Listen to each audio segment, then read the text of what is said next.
बुशरा अंसारी को वजाहत देनी ही पड़ गई। सफाई ये दी कि उन्होंने नवाज शरीफ के खिलाफ कोई बात नहीं की थी। किस्सा सिर्फ ये है कि आर्ट्स काउंसिल में एक तकरीब के दौरान बुशरा अंसारी ने अपने सहाफ़ी वालिद अहमद बशीर का एक वाक़या सुनाया था। फिर एक दफ़ा सच्ची बात है, बहुत सी किस्से ड्राइंग रूम में जैसे होता है, आपके यहाँ भी बैठक में मेहमान आते हैं, सहाफ़ी आते हैं, तो अंदर चाय जाती है, जैसे मेहमान आए हैं तो हम एक दफ़ा आवाज़ आई ज़ोर ज़ोर की अब्बा की, और सारी गालियाँ ज़ोर की, मतलब मुगलजात टाइप। मुझे आ रही है समझ। हमने कहा हाय अल्लाह, डर गए कि किसी की बेइज्जती, निकल फलाने तेरी, पंजाबी में ना।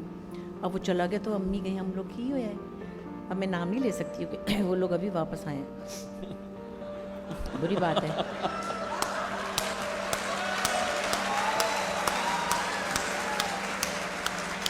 उनकी तबीयत भी ठीक नहीं रहती, मैं ऐसी बातें नहीं करती किसी की तबीयत पे।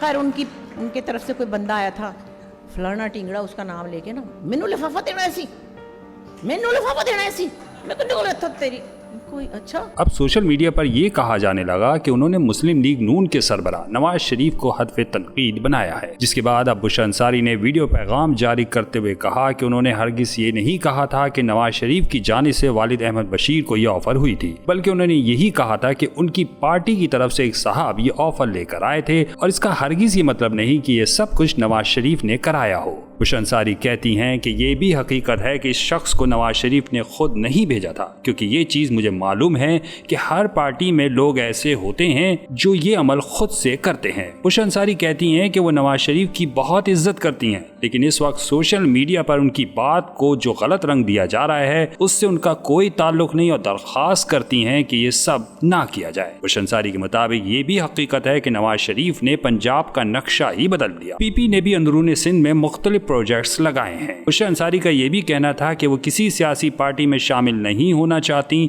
और जो उनकी सोच है उसके मुताबिक वो इलेक्शन के वक्त वोट कास्ट करती हैं।